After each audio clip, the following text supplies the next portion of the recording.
Welcome back to the Act 2 podcast, a podcast for the real-life working screenwriter. I'm Tasha Hugh. And I am Josh Hallman.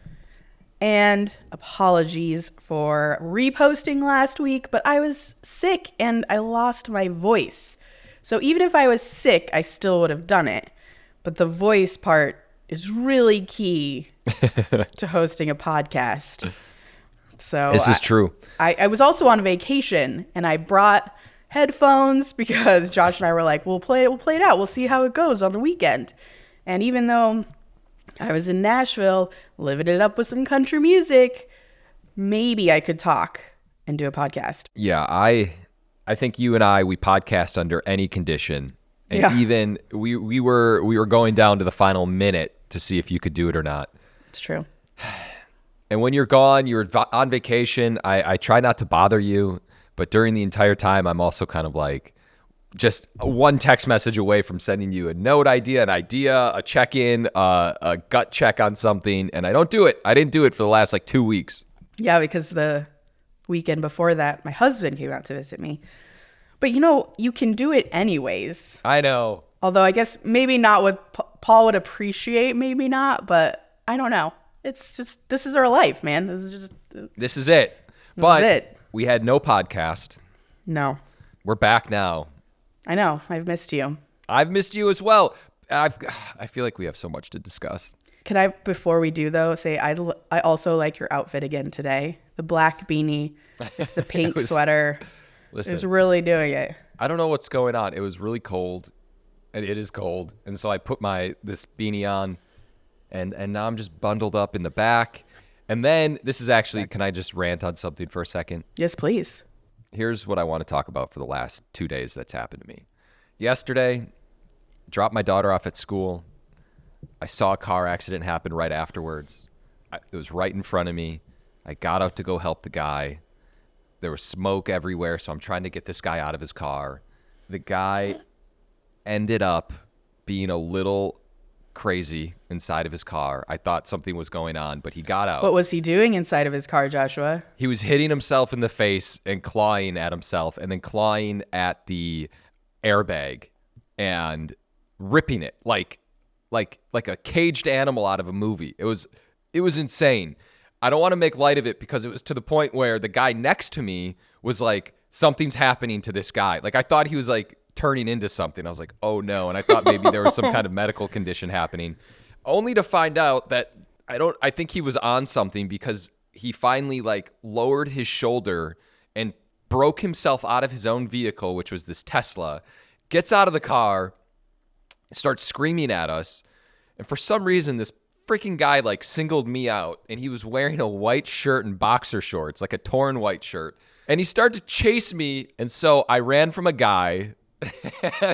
and then I'm kind of getting more of this story than I meant to. No, more of the story is necessary.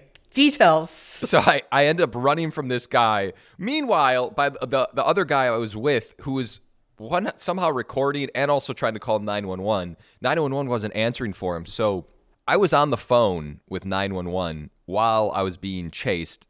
And I'm like, I got it on the phone with them, and I'm trying to explain what's happening. I'm screaming at this dispatch officer. I'm like, there's just profanities. I'm apologizing. I'm like, I'm sorry, but I'm being chased by this guy. There's this car accident. I don't know what's going on with him. And then I start weaving between traffic. Meanwhile, this is right down the street from where I dropped my daughter off. So I'm fully thinking there's parents from school that are not doing anything except for one who got out of the car and was waiting for me down the hill, who I saw him look at me, and I was like, dude. And so I'm weaving between traffic. I run and get into my car. Okay. I'm running as fast as I can. I get to my car, slam the door closed. And this dude is like a linebacker, lowers his shoulder and goes right into my door and starts pounding on the glass. And I'm like, oh my God. Did he dent it? No, he did not. Oh, wow. Yeah. Miracle. It was a miracle. I was actually thinking, oh man, this glass is going to break. Was he yelling words at you or just screaming? Yeah, there were words, but I don't know what he was saying. I was like, did he think I caused the accident? I don't know what was going on. So then a city bus comes up right behind us and honks. at him, like, because this guy's crazy. Now we're in the middle of this somewhat busy intersection. This guy, and the guy turns to the city bus and rips off the windshield wiper, and then the bus stops, and then he leapfrogs onto the hood of a car that is passing and grabs onto it. The car drives him up the street a little bit. He jumps off that car, runs down the street, jumps on another car. Anyway, the police ended up coming. So somewhere out there in the world right now, there is a video of me being chased by this guy, which... Amazing. I'm fairly certain the guy did not listen to the Act 2 podcast who was recording. And then... And then I have a friend who's trying to get the recording of the dispatch call. So yes. I can show that. Anyway, so that was yesterday. And then today, I was trying to take my garbage out. This has been such a long story. Long story short is there was like a possum.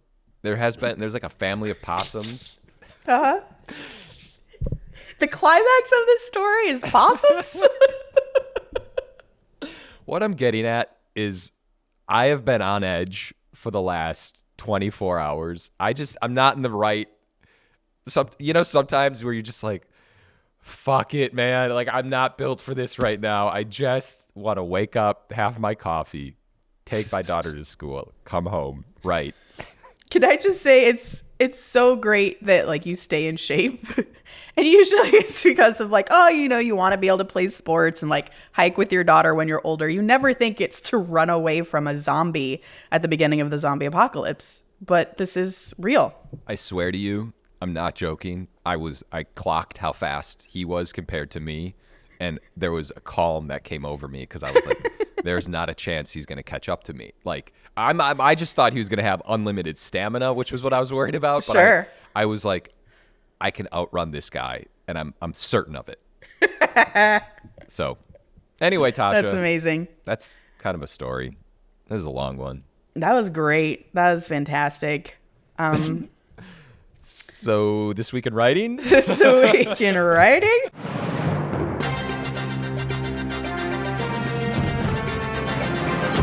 This week in writing. I mean, nothing else that we're going to talk about will compare to that story, and I'm sorry that happened to you. That was great. Even sorrier for the dude. He was clearly having a real bad day. But we do have some this week's in writings, and I apologize ahead of time for my voice. Again, I was sick. I may be coughing, but I'm here. Okay. The first thing I want to talk about, Josh, is the studio. Yeah. Oh, I wanted to talk about that as well. The show on Apple. Seth Rogen. Talk to me. How do you feel? I love it. How many episodes have you seen? 2. There's so I'm 1 episode behind, and I guess we're going to kind of jump into semi-spoiler alerts. I think. First episode, I loved it. I love the tone. I love the feel. I love the style. This was actually going to tie into a later This Week in Writing, just so this is actually going to be perfect to talk about. I love the tone, feel, and the style. It reminds me of old school Hollywood, which I love. I love so much about it. And then the second episode was the infamous one-shot episode, which I feel like is going to be like a classic television episode. I agree. And I want to know how you feel, but I also just want to touch on, there was a show called The Franchise, which I think we both went into wanting to love, both enjoyed it, but I feel like the studio is kind of filling in some of the gaps that The Franchise didn't do, which was also kind of revolved around Hollywood. But the studio is so inside baseball, and I just love it. Yeah. I love it. I feel like The Franchise, which was a show that was about the behind the scenes of filming a superhero movie and a franchise movie, right? I thought the pilot was great and the characters that they were building were great, but then it became sort of too silly. It, in some ways, like, didn't take itself seriously. Mm-hmm. And that was like one of the mistakes I feel like it made, was just really just like a tonal thing. It kind of just became too goofy. And then you have the studio, which is it's perfect. It's honestly perfect. It is such a great look at behind the scenes of how studio executives think, feel, make decisions. And of course it's heightened, but kind of not really. Mm-hmm. And it's just it's a really good look. I feel like I feel seen when I saw this show. Absolutely.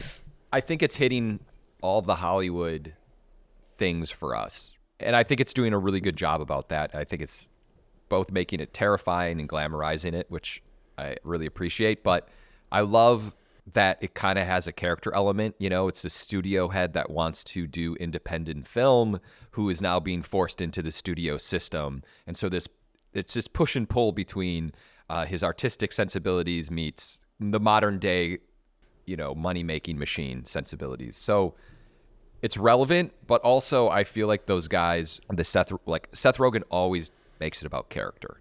And I love that. It's always some kind of emotional through line, which is great. The show opens with what seems to be a movie.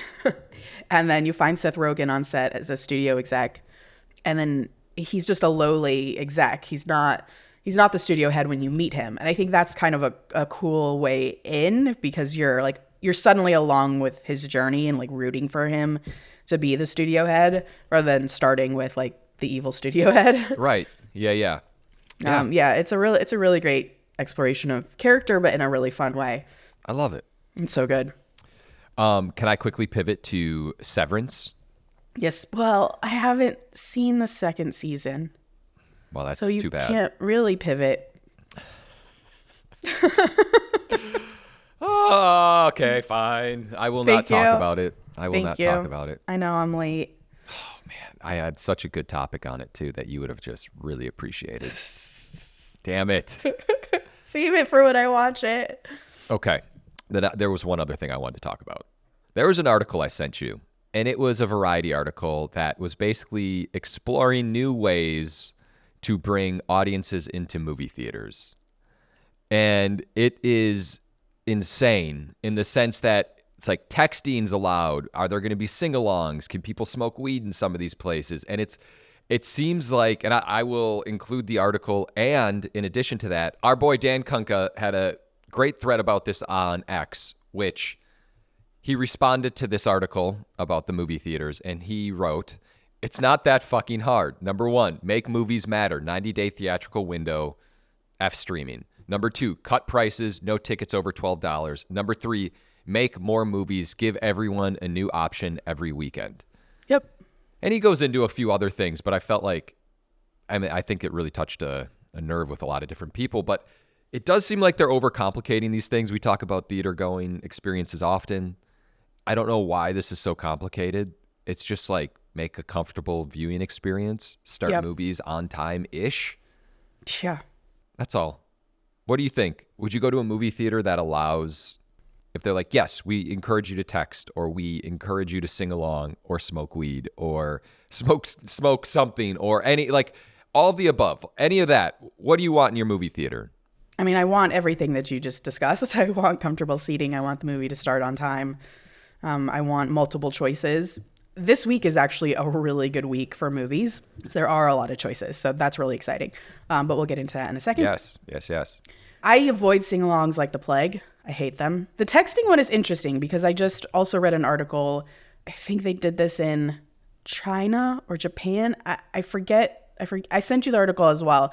There's a movie that was released where they did multiple versions of the movie, and the audience inside would text. It's kind of like those Netflix movies where there's like choose your own adventure. It was like that, but in a movie theater, and you could text which version you wanted to happen, what you wanted the character to do, and then the most agreed upon answer was where the movie then went. And that to me, I think is interesting. Do I want all my movies to be that way, or even the majority of my movies to be that way? No.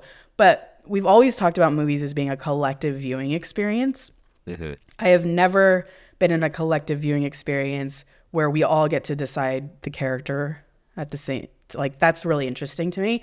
But again, I also want to be told a story by someone who is a master, who has something to say. Like I'm not here to like direct this story. Yeah. And like the audience is probably not going to pick the best version, but it's an interesting way of viewing something. I'm not going to take that away from it. So of the three, that's the one that I would possibly entertain, but only like, again, as like the 5% of what's out there.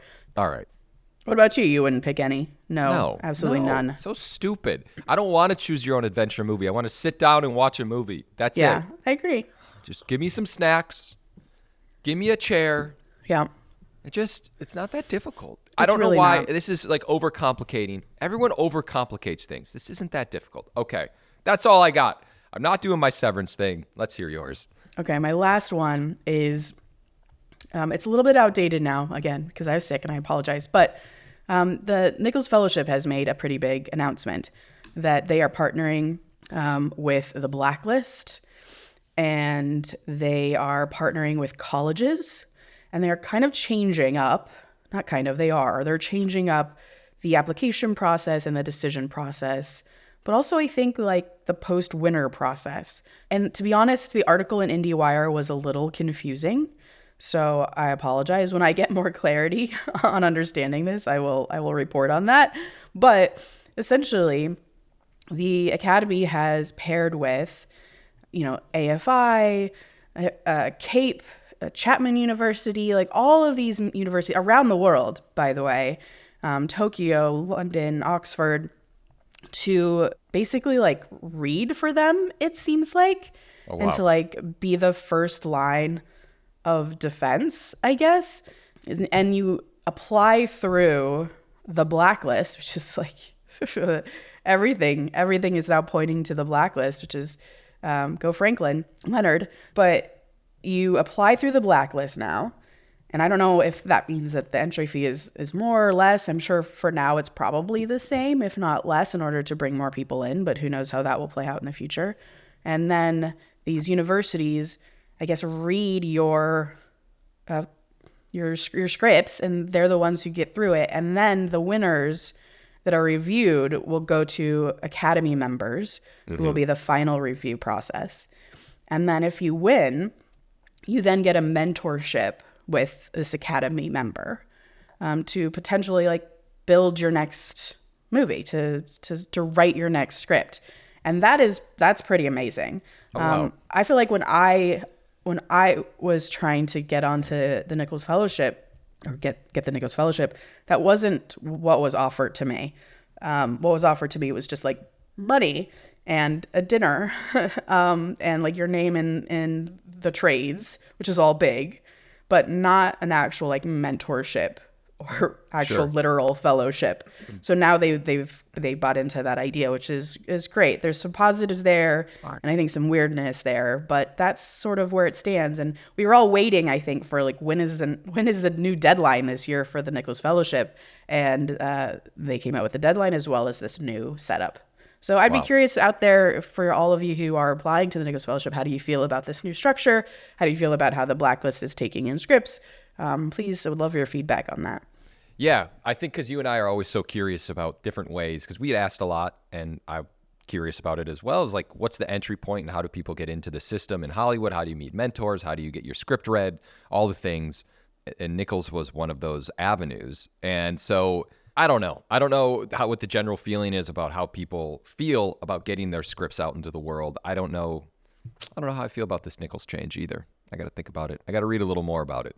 Yeah, you definitely sound like old men in this podcast. I don't want my movie theaters to change. I don't want my Nicholls Fellowship to change. Listen, I'm not saying this is going to change about Nicholls, but there was something very prestigious about it. I've been in meetings before where I've talked to executives and they're like, well, we have the Nicholls scripts to read, and it was a thing that they set off to the side. And then of course you're like, damn it, I wish I was on the Nicholls list. I say I made it as far as the semifinals for the Nicholls, and even that got me meetings with managers. So it's a no joke fellowship. It's taken very seriously. Yeah. Get off my lawn. The old Get people off are talking. my lawn.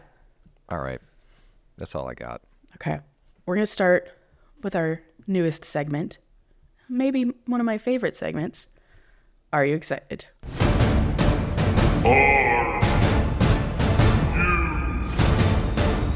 you excited?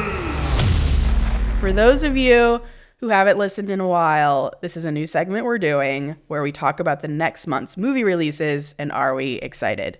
Josh, are you ready for April 2025's release list? I think so. I don't think you are. No. This first one, you may already know about it. Freaky Tales. I am very excited. Okay. Freaky Tales, written and directed by Sundance darlings Anna Boden and Ryan Fleck, the team also behind Captain Marvel.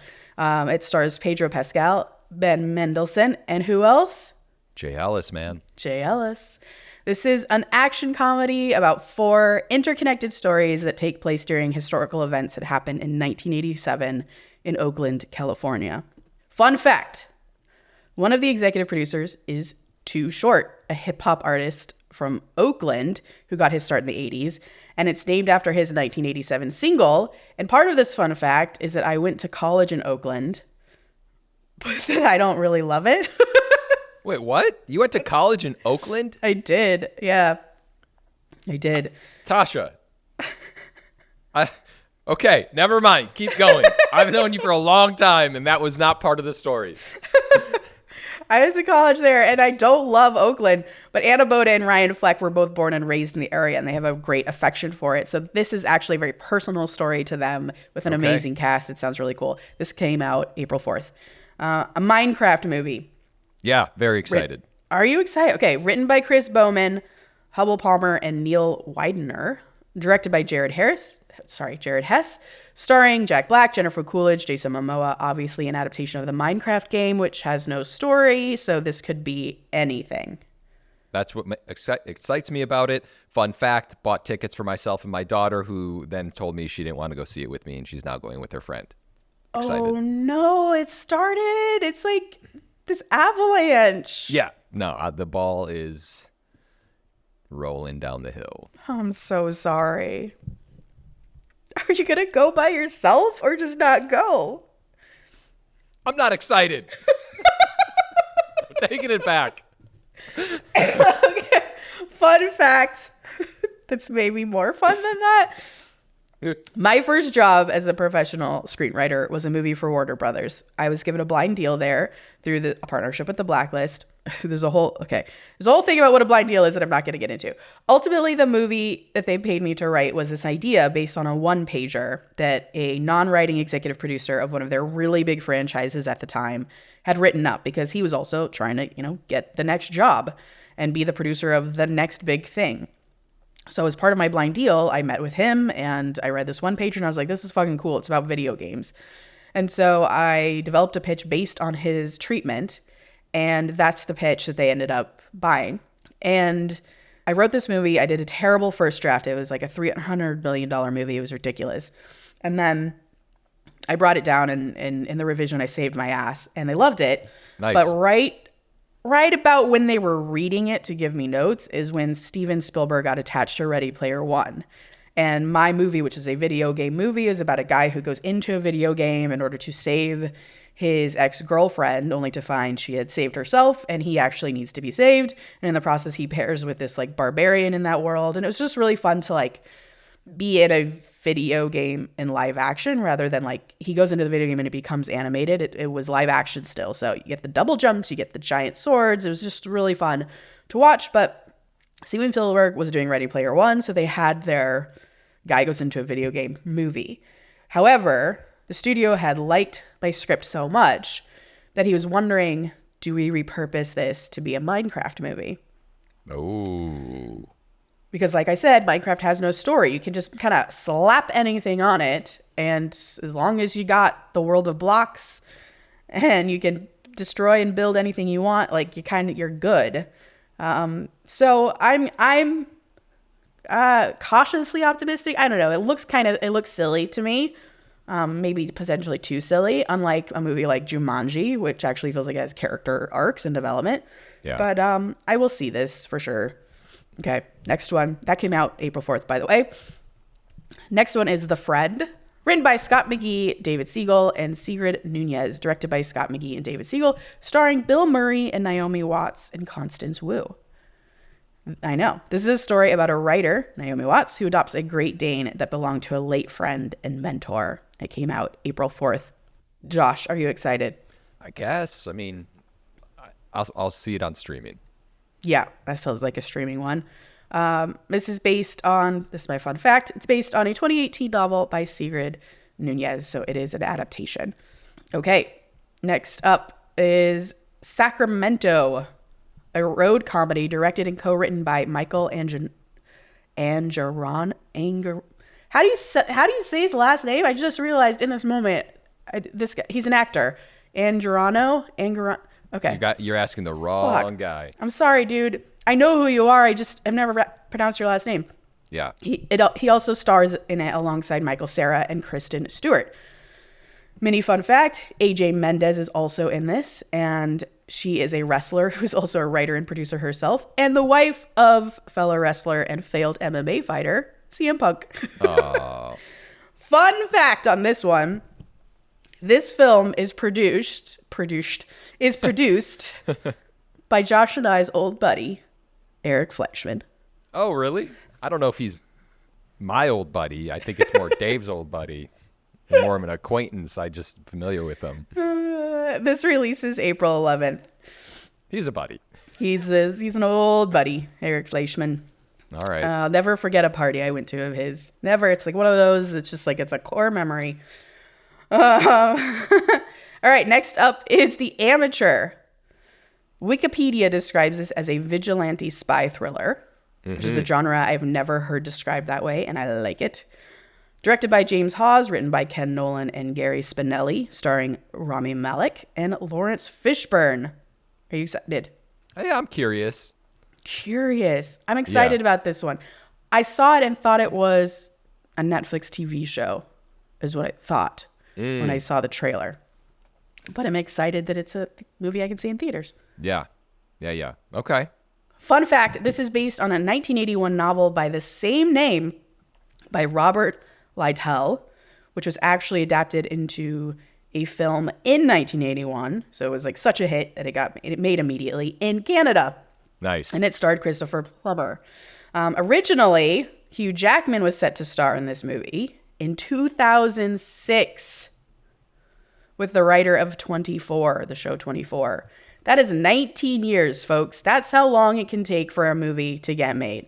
Insanity. Love how that kind of stuff happens. It always blows my mind. It blows my mind and is a nice, gentle reminder. Yeah. That releases April 11th. Yeah. All right, next up is Sneaks. Are you aware of this one? Because this was a surprise for me. Did not know about it, no. This is an animated comedy directed by Chris Jenkins and Rob Edwards, who also wrote it. Edwards is known for writing on Treasure Planet, Princess and the Frog, so big stuff. Stars Anthony Mackie, Martin Lawrence Fishburne, and it follows Ty, a misguided designer sneaker who goes on an adventure outside of his nice velvet-lined shoebox. Fun fact. Yeah. Chris Jenkins got his start as the effects animator on Who Framed Roger Rabbit. And since he worked on pretty much every Disney animated movie in the 90s, and also one of the greatest movies of all time, Surf's Up, this is more exciting to me. This comes out April 18th. Excited, like Josh? that. Yeah, I'm excited. If nothing else, the animation will be great. All right. Next up is The Wedding Banquet, written by Andrew Ahn, who's a TV director, and James Seamus, who used to run Focus Features. Has been a really great mentor to many people, including my former boss at Universal. It's directed by Andrew Ahn. It's starring Bowen Yang, Kelly Marie Tran, and Lily Gladstone. The story follows a gay man who makes a deal with his lesbian friend to do a green card marriage in exchange for her getting in vitro fertilization treatments. But things go crazy when their grandmother surprises them with a Korean wedding banquet. Wow. Fun fact on this one, this is an adaptation of an Ang Lee movie from 1993 with the exact same plot. It releases April 18th. Josh, are you excited? Because you love rom-coms. I love rom-coms. I wasn't familiar with this rom-com. It sounds like a great premise. I'll check it out. Bowen Yang is funny. Yeah. Can Bowen Yang lead a movie? We'll see, I guess. We'll find out. Sinners. Josh, Yeah, just Sinners. off the bat, yes, I'm excited. Okay, all right. So now we've entered my territory. Yeah, we're getting into it now. All right. Sinners is a supernatural horror movie set in the 1930s South, written and directed by Ryan Coogler, who of course did Black Panther, Fruitvale Station, Creed, starring Michael B. Jordan. And Michael B. Jordan plays twins. Haley Steinfeld also stars. Now, I've seen this trailer several times, and I still have no idea what it is. which also excites me. That's part of what's exciting. Do you know anything about the premise? No. Okay. No. Then I won't tell you. There's twins. Bad shit happens. Wow. I'm surprised you That's don't all know. I've gleaned. Yeah. Okay. Do you want me to tell you? Okay. Okay. Absolutely not. Okay, fun fact. Ryan Coogler was developing this himself through his own production company called Proximity Media. And in January 2024, that's when Michael B. Jordan was cast. The very next month, WB won the rights to distribute that. And then the other cast started falling into place once they had a distributor.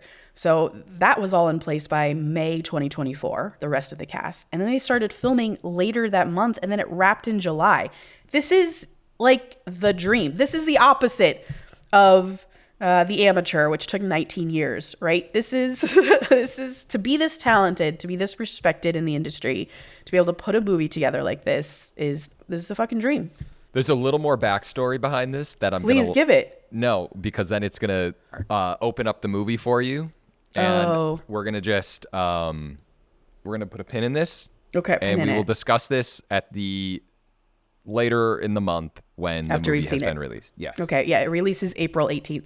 Okay, I'm excited for that. Until Dawn. This is the horror movie that's based off the 2015 video game by the same name. It's directed by David F. Sandberg, written by Gary Doberman and Blair Butler. It releases April 25th. I don't really have a fun fact for this one, except that I played this game and then I watched the trailer, and that is not the movie I would have created based on the game that I played. I do not think that it embraces the experience of the video game. However, I can easily see how this idea came into fruition. Meaning, you have a video game where you die a lot and then come back to life, right? Because you got to play the full game, so you got to come back to life somehow. And so they decided to take that premise and make a movie off of dying over and over and over again, and then decided to make it a love letter, at least in their words, to horror by just like mashing every horror trope that they love and putting it into this movie. Will it work? I don't know. The trailer didn't super work for me. I feel like when I look at adapting a video game, I very rarely take like a plot element or like a device in the video game, unless the device is like super key, like a video game where you can reverse time and that's part of how you play the game. That's obviously going to be a big part of the movie. But I take like the essence of how that game made me feel, or like a theme that was really predominant in it. And that game to me is about finding what happened to your sister, and about friendship, and about the choices we make when things get really crazy with each other. And that doesn't seem to be anywhere present, at least in the trailer. Yeah. Release is April 25th. Meh. Okay. I'm curious about your opinion on this one. The Legend of Ochi. Do you know this one? I have no opinion. No, I don't know what it is. Oh, okay. Fantasy adventure movie.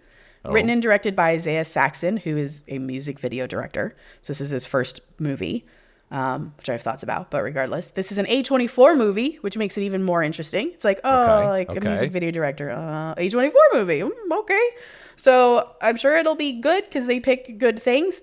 It stars Willem Dafoe. Also interesting. Oh, I've seen this. I don't know anything about it though. Finn Wolfhard, Emily Watson also stars. Not so fun fact, this movie was supposed to come out in February of this year, but the writer-director lost his house in the LA fires, so it got delayed. Jesus. But the fun fact is that this movie uses original puppetry and no CGI as a nod to those classic movies like Neverending Story and Dark Crystal. Okay. Color me intrigued, Tasha. You should see the trailer. I'll send it to you after this podcast. It's about a girl who goes on an adventure with a little creature. It releases April 25th. I'm intrigued. Okay. That's all I got. That was great. That's our April releases.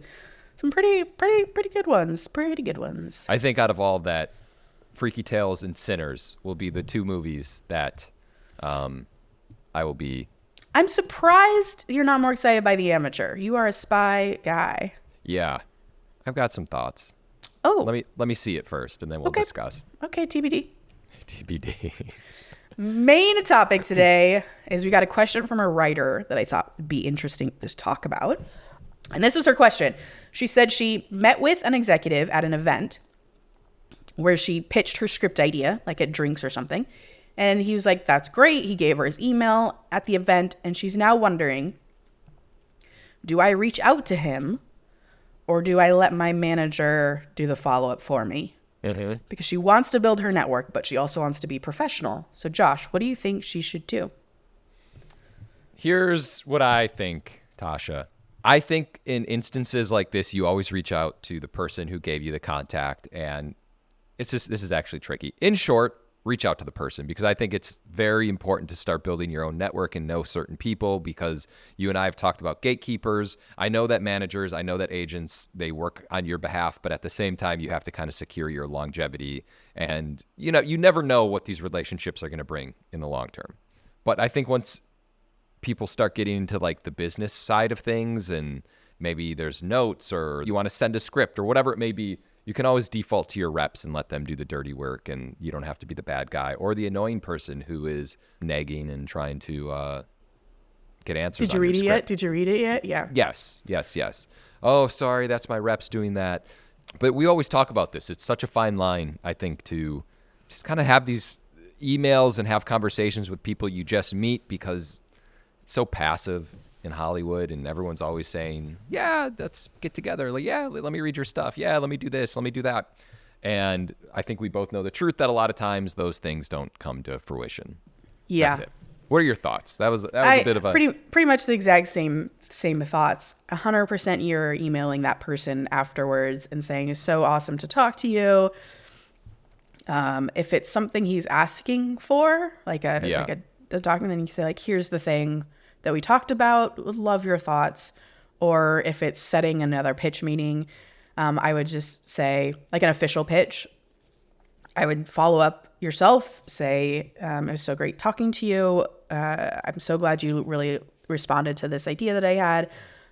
Would love to come in and pitch that, the whole thing to you and kind of discuss it with you. I'll have my manager reach out to set a time, right? Yeah. And you can always just send that email to them and then let your manager know, and then they can follow up with them. But you're like the face, right? Just always think of yourself as the public face of your business. And then your manager is the one who kind of swoops in and does the nitty gritty stuff. But yes, absolutely. You should be the one reaching out, especially if you met socially, This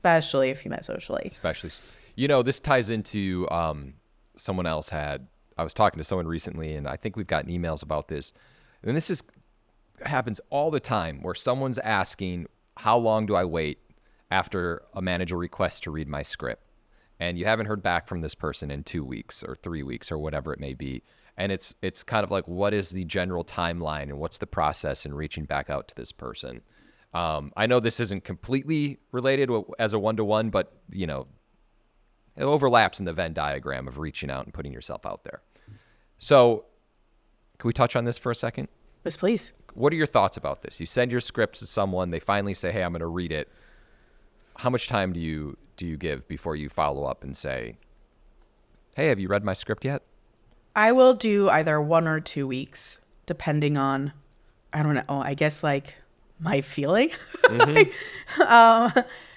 And then if this happened to me recently, I submitted a short story to someone, and you know this because we talked a lot about it. I was like, I don't know, I'm nervous to send it to him because my reps don't like it, but I'm like, no, it's good. Send it to him. I sent it to him finally. I checked in with him after, I think, 2 weeks, and then heard nothing back. And so I just let it go.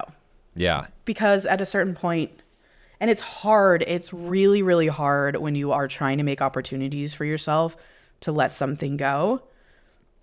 But I will pretty much guarantee you that pestering the person is giving you negative points. And it's not saying like, oh, the squeaky wheel gets the oil. In this particular case of reading a script, it tends to not be the case. There are exceptions. And I don't know, use your gut for that, I guess, is the best way.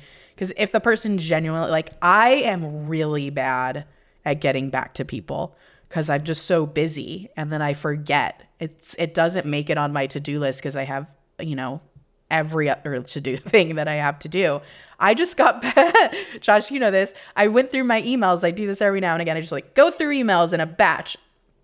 And I went through my emails this last weekend and saw some emails from a friend, like a good friend of mine, that she sent me 3 things to read last year in August. Oh. And I didn't get back to her. She asked me for my thoughts on her pilot. She asked me for thoughts on like a new pitch she's doing for Netflix, and then also on a book she wanted to co-write with me and adapt. And I got back to her on none of them. Yeah. And then I reached out to her that weekend when I was cleaning out my inbox, and I said, I'm so sorry. Are these still relevant? Do you want to send me an updated draft? She's like, no, they're all dead now. I was like, oh, they're dead God, because you didn't read them. I know. It's interesting, too, with the reaching out to a manager and then waiting to hear back, because as the writer who is sending something, you are operating in the world where your emotion is taking over. And also you're thinking to yourself, this is a script that could offer business to this person. Why are they not reading it? Why are they not getting back to me? This could be helpful for them. This could be helpful. You know, and so I understand like the mindset of, because I've been there and like you were just talking about, still there when you send scripts to people and you're like, why is this person not responding to me in like a faster time? I think you're right. The 2 weeks, then you follow up. If you don't hear anything, you just have to let it go. You let it go. If it's really, really important to your career, like this is your shot, which by the way, it's not. There are a lot of shots you'll have. Maybe do 2 weeks and then a month and then let it go. Like yeah. I would allow 2 check-ins, but when you get to 3, they're not going to read it. They're not going to read it. And you pestering them about it is not going to make it better. Things have gotten, and just to like give you a peek into like what they're going through, things have just gotten so heavy on their to-do list that the thing from 2 months ago is no longer a priority. That's just not. They're maybe on set. They're maybe like really actively trying to get things that have a lot of heat to it going because they need to make money also. There's just so much going on in their lives that script from that random person 2 months ago is not a priority and probably never will be at that point. Yeah. It's a bummer. It is sucks. A bummer. It's like, because you know, like, this is perfect for you. And I've had writers reach out to us about that, right? Where they're like, I have this horror script that is exactly what this person wants to make. Yeah. And why aren't they reading it? And how do I make them read it? It's like, you can't. It's like, you can't make an alcoholic stop drinking. You can't make someone read your scripts. It's so frustrating, man. This is why bringing this full circle and going back to our original question of kind of taking control, reaching out to the person that you meet at a party. Do you have your manager do it? Whatever it may be. This is why the studio is such an interesting look and why it's so great, because I think it touches on the neurotic nature of Hollywood and how people are internalizing things and overthinking things at every single possible level. Mm-hmm. And it just really never goes away because you're constantly like doing somersaults in your own mind of trying to figure out something, or if someone's leaving, who you're talking to, how you're talking to someone, is someone going to read your script? And it's all crazy. Hollywood's insane. Yes, I agree. Okay, another question from a writer. I'm very curious about your thoughts on this, Joshua. She says she goes on a bunch of generals and she always gets the email address of the exec after she meets with them. Big bonus. Good job. Always great. And always important to send a follow-up like, thank you for the meeting, which I often forget to do. So that's a reminder to self. But she says the execs tell her, feel free to send materials or share your ideas with us. We're really excited about you. We'd love to see what you're up to. And she was asking, is it okay to send a treatment or log lines to this person?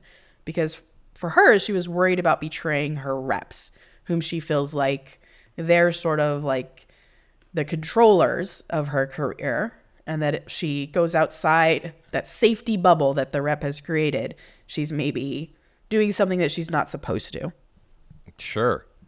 I think you know how I feel about this. Let's just, in this hypothetical, has this person told their rep that they have this idea? They have sent off a log line to the rep. I do not know the answer to that, but let's assume the rep knows this person has a treatment or log lines. Yes. Okay. In that case, what I do and would do is you meet with the executive, nice to meet you. You follow up and be like, hey, I've been working on this idea that I'm really excited about. Here's the log line for it. I have a treatment. If you're interested, let me know. I can send it over to you. That's pretty much my approach. And then if they say, yeah, send the treatment, that's when I'll just tell my rep, hey, I talked to so-and-so and I'm going to send over the treatment for this. Yeah. No? It looked No. like you're vetoing. No. I have so many opinions about this. Like treating your reps like, I don't know, your boss or your parent or your Right. CEO is incorrect. You are the CEO. They work for you.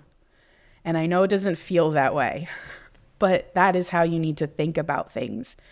Now, that doesn't mean when I call my reps, A, I'm not intimidated by them because they are intimidating. But B, it doesn't also mean that I don't take their feedback very seriously and am guided by the things that they say. As a CEO, I'm not just telling them everything that I want to do because they're informed in ways that I am not.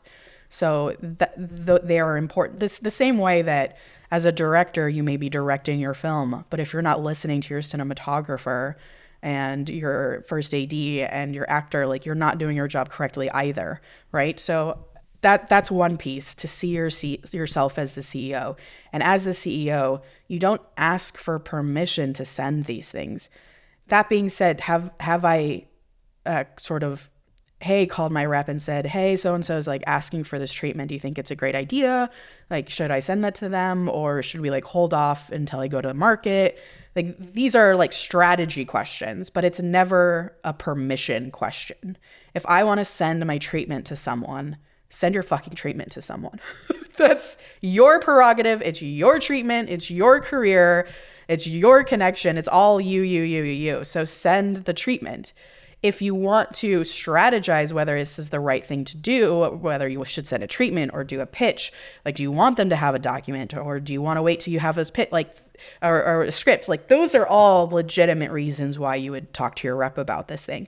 But the sense of betraying your rep by doing this is absolutely something you should banish from your thoughts, because you need to forge your career for yourself and not wait for your reps to do shit for you, unfortunately. Yeah. But to take another approach to this question, which is, do you send a treatment or log lines to this person at all? I think is an interesting one. And I think it depends on the stage of your career that you're at. I think when you're in your earlier part of your career where you have less opportunities and people are trusting you less to handle movies and TV shows, like, you need to be doing this. You need to be like sort of like casting the net very wide and just trying to get anything moving. And so I do think it's important to not be as precious about your treatments and your log lines and your ideas, because if I do this and send this treatment or my ideas to this person, they say, oh my God, this horror movie in the woods with a father and daughter that you have is exactly what we're looking for and sounds so fantastic. I want to read that thing, or I want to develop that with you. Suddenly you have an opportunity on a Tuesday that you didn't have on Monday that you've created yourself. Mm-hmm. However, if you are further along in your career where you maybe don't need that sale immediately, or that producer maybe doesn't technically add value to that product, because that's a thing to consider when you get later, right? Is like, okay, if I'm going to eventually sell this to a studio, or I'm going to even make it independently and I'm going to need to present it to actors and directors, is the producer who is interested in this asking for my treatment going to add value to that package, or do they not have a name at all? Is an actor going to look at them and be like, they produced what movies? Like, I don't think I want to be associated with those producers. Those are all things that you should probably talk to your rep about, because they would also know a lot of that information, but something to consider when you get further down the line. But when you're early and you're really just trying to make moves, get that job, make that rent money, it's absolutely, I think, fine to be doing this. Because you're creating opportunities for yourself. This is exactly how it happens. So those are my thoughts on this very, I think, fraught question that is extremely important, because it absolutely can lead to jobs. Agree. That's all I got. Those are the two questions that I thought were really interesting. Yeah. No, those are big. Up for discussion. They're big ones.